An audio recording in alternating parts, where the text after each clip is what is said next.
যুবকেরা অন্যায় অত্যাচারী জালিম শাসকের বিরুদ্ধে লড়াই করে সমাজ ও রাষ্ট্রকে শান্তি ও নিরাপদে রাখার নাম হলো ইসলাম। জালিম অত্যাচারী চোর বাটপার খুনি চিটিংবাজ প্রতারণাকারী মিথ্যুক কায্যাব সরকারকে সাপোর্ট করার নাম ইসলাম নয়। এ কোনো ইসলাম বিরোধী কাজ হবে। তাদেরকে মিটিয়ে দিয়ে সমাজের বুকে গরিব দরদি, ইনসাফ দরদি, ইনসানিয়াত দরদি, মানব দরদি, মনুষ্যত্ব দরদি, দেশের সার্বভৌমত্বকে নিরাপদে রাখবে এমন হুকুমাতের ব্যবস্থা তৈরি করার নাম হলো ইসলাম। বাপেরা, নওজওয়ানেরা, তরুণেরা মনে রাখবে, ইসলাম ছিল, আছে, থাকবে। ক্ষুধার্ত মানুষকে খানা খাবার নাম ইসলাম, অসহায়কে আশ্রয় দিবার নাম ইসলাম, মানবতার নাম হলো ইসলাম, ইনসাফের নাম হলো ইসলাম, ইনসানিয়াতের নাম হলো ইসলাম, সমাজকে নেশা মুক্ত করার নাম ইসলাম, দুর্নীতি মুক্ত করার নাম ইসলাম, জুলুমকে মিটাবার নাম ইসলাম। এ যুবকেরা গল্প বলছি না, আল্লাহ কোরআনের মধ্যে জানিয়ে দিয়েছে, কুনতুম খায়রা উম্মাতিন উখরিজাত লিন-নাসি তা'মুরুনা বিল মারুফ ওয়া তানহাউনা আনিল মুনকার। হে উম্মতে মুহাম্মাদি, আল্লাহ তোমাকে আমাকে শ্রেষ্ঠ উম্মত করেছে। আমাদের জন্য দুটো কাজ আল্লাহ দিয়েছে। এই কাজ হলো অন্যায়কে মিটিয়ে, জুলুমকে মিটিয়ে, দাঙ্গা ফাসাদ খুন খারাপিকে মিটিয়ে, সুদ ঘুষ জিনা ব্যভিচারীকে মিটিয়ে দিয়ে এই জমিনের উপরে ন্যায় প্রতিষ্ঠিত করার নাম হলো ইসলাম।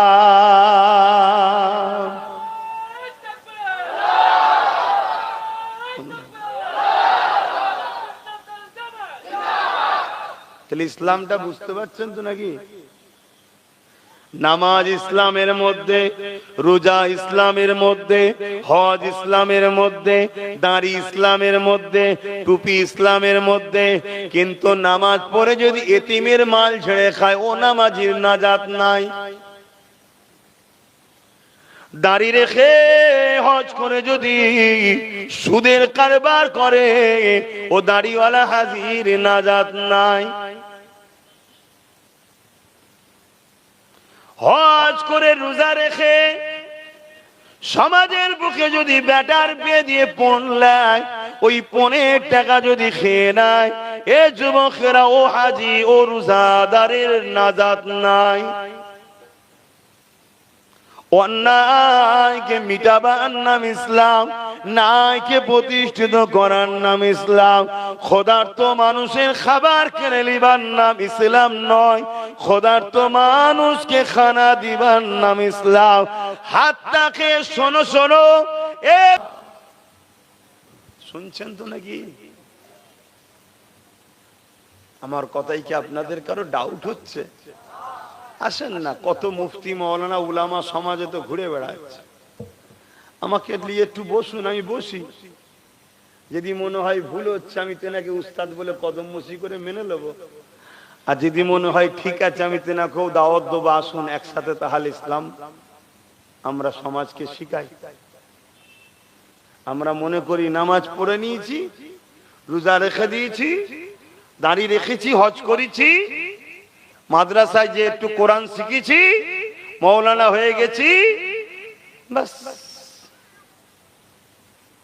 কখনো ভেবে দেখেছেন আমার নবী এসে কাদের হয়ে কাদের বিরুদ্ধে লড়েছিল? আরে মেরাজ থেকে তো নবী নামাজ এনেছিল, সে তো 11 বছর পর, নবুয়াতের 11 বছর পর নবী মেরাজে গেছে। এই 11টা বছর নবী কাদের পাশে দাঁড়িয়ে কাদের বিরুদ্ধে লড়েছিল জানেন?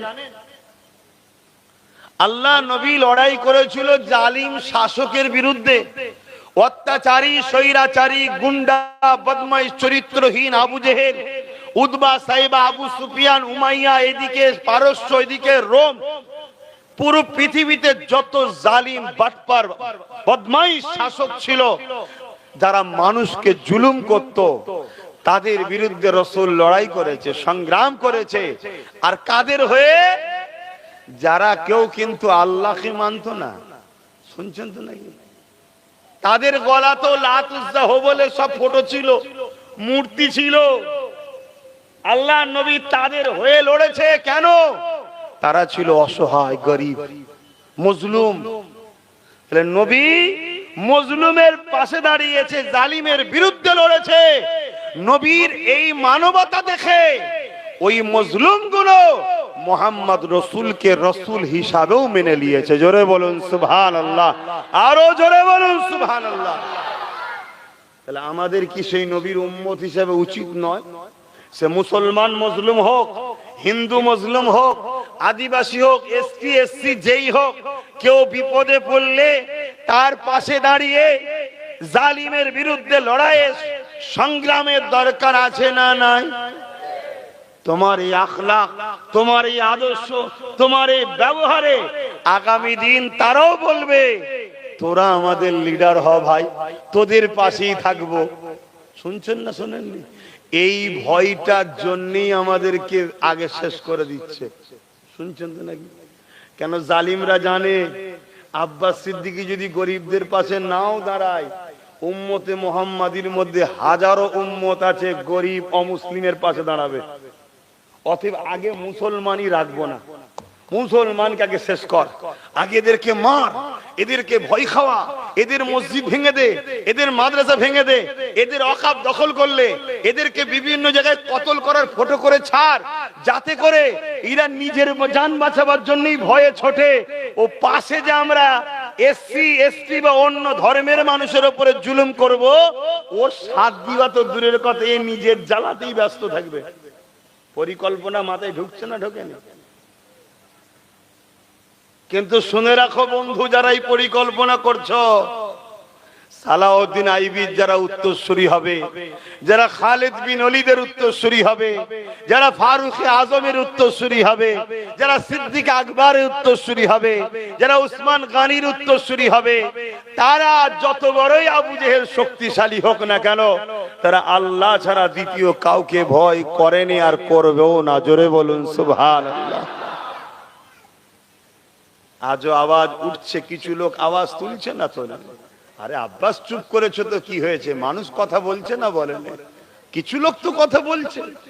এই কিছুটাই একদিন কিছু লক্ষ হবে, কিছু লক্ষটা একদিন কিছু কোটি হয়ে যাবে। কিন্তু আপনি কি করলেন? হে আব্বাস, তুমি কি করলে? আল্লাহ জিজ্ঞেস করবে তো নাকি যে আমার সৃষ্টির জন্য কি করেছিস বল।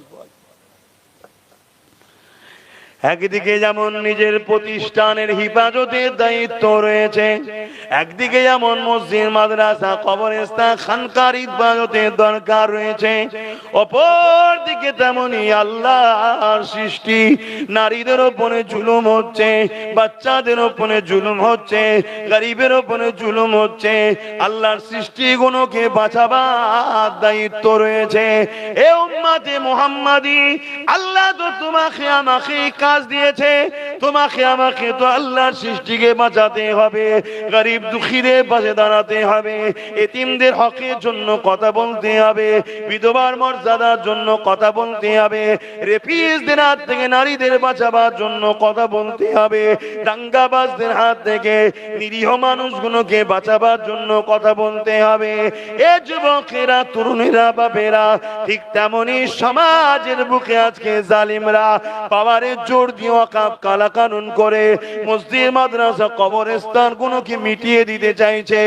এই আল্লাহর ঘর, মসজিদ, নবীর ঘর, মাদ্রাসা, কবরস্থানের পবিত্রতা এবং খানকার পবিত্রতা, এগুলো বাঁচাবার জন্য তো তোমাকে আমাকে কথা বলতে হবে।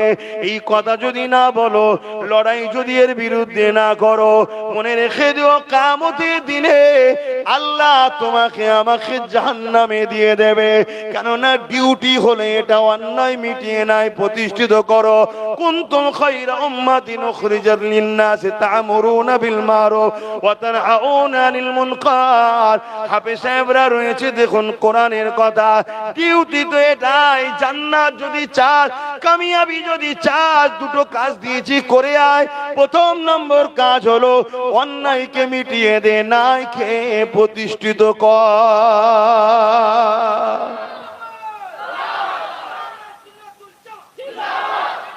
হাফেজ সাহেব নাকি আছো তো? কোরআনের কথা তো নাকি? বাস আলহামদুলিল্লাহ। আর কোরআন কার কথা? কথা বলছে না তো? তাহলে আমাদের ডিউটি কি? জান্নাত যাবেন তো নাকি? জান্নাত যাবেন, আল্লাহ যে ডিউটি দিতে করবেন না? সামান্য কোনো কোম্পানিতে কাজ করলে ডিউটি যদি না দেন, মাইনে কাটা হয়ে যায়। ঠিকভাবে না করলে কোম্পানি থেকে বাদ হয় না, হয় না? আবার সামান্য আজকে সমাজে যে সমাজ এখন চলছে, ঠিকভাবে চুরি না করে দিতে পারলে তোকে পথ থেকেও বাদ। চলছে না, চলে না? ভালো ভালো ভালো ভালো যেসব ছেলেগুলো লড়াই করে আর করে জুলুম অন্যায়কে মিটিয়ে একটা ন্যায়ের সমাজ করব বলে দাঁড় করালো, তাকে বললো চুরি করে দে, সে বলছে পাচ্ছি না, বলছে বাদ যা, চল্লিয়ায়। সেই পুরাতন চোরগুলো আবার সব ঢুকাচ্ছে। কথা কিছু বুঝছেন না, বোঝেন? হ্যাঁ, কি বলে, আমলি তলার জ্বালাই ঘর বদলাম, আর সেই আমলি তলাতে গিয়েই বসলাম নাকি, একটা কথা আছে। হ্যাঁ, হাই হাই হাই হাই। আমার কথাই কারো কষ্ট হচ্ছে না তো? আমার এই পাড়ের গুলো কি গো, কষ্ট হচ্ছে? দেখো ভাই, গাছ যেমন লাগাবে ফল তেমন হবে। আমরা গাছ লেগিয়ে আর আম খাবার স্বপ্ন দেখলে হয় না তো। তো তুমি যদি আমার কথাই কষ্ট পাও, মনে রেখে দিও, তোমার বাচ্চার জন্য আরো ভয়ানক দিন আসছে। তোমার আমার দিনটাই তো বহুত ভয়ানক, এর থেকেও কঠিন ভয়ানক যেটা প্যালেস্তাইনের বাচ্চাদের সঙ্গে ঘটলো। আচ্ছা, এখনো সময় আছে। আল্লাহর সাহায্য যদি চাও, আল্লাহর ডিউটি করো, আল্লাহ দিয়া ডিউটি করো। দুটো কাজ, অন্যায় মিটাও, নাই প্রতিষ্ঠিত করো। কোনটা অন্যায় কোনটা নাই? মা আতাকুমুর রাসূল ফাখুযুহু ওয়া মা নাহাকুম আনহু ফান্তাহু। রাসূল যা দিচ্ছে নিয়ে নে, নবী যা ছাড়তে বলেছে ছেড়ে দে। নবী ছাড়তে বলাটা হলো অন্যায়, নবী নাই নিয়াটা বলা হলো ন্যায়। আরো যদি জানতে চাও, লাকাদ কানা লাকুম ফি রাসূলিল্লাহি উসওয়াতুন হাসানা, আমার নবী হলো উত্তম মডেল। আপনাদের প্রোগ্রাম করা, ওসব প্রোগ্রাম রেখে দেন। এখন দেখলেন না বাংলার সিএম বলেছে আমি হতে দেবো না, অত আপনারা কেন প্রোগ্রাম করবেন? কথা শুনছেন না? শোনেন। আর আমাদের ছেলেগুলো সব আস্তে আস্তে একটু একটু তৈরি হচ্ছে তো। বলছে উনি তো বলেছিল 10,000 মাদ্রাসা দেবে, দিয়েছে? তোমার কথা কি বিশ্বাস করব? উনি তো বলেছিল এটা করে দেবো, ওটা করে দেবো, ওয়াকফ উদ্ধার করে দেবো, করে দিয়েছে? তো ওনার কথা কি বিশ্বাস করব? অতএব এটা আমাদের ঈমানি দায়িত্ব, আমরা করব। তখন কি বলছে? ভয় দেখাচ্ছে, হুমকি দিচ্ছে। তাহলে বুঝতে পারছেন, তাহলে জুলুম হচ্ছে না, হয়নি? আচ্ছা, আমার কথায় কি আপনারা কষ্ট পেচ্ছেন? এটা আওয়াজটা আস্তে করেই বলুন, কষ্ট পেচ্ছেন কি? মনে রাখবেন একটা কথা, কেন্দ্রে যে সরকার বসে আছে, ও ইসলাম মুসলমানদের বন্ধু তো নাকি? আপনাদের মহল্লায়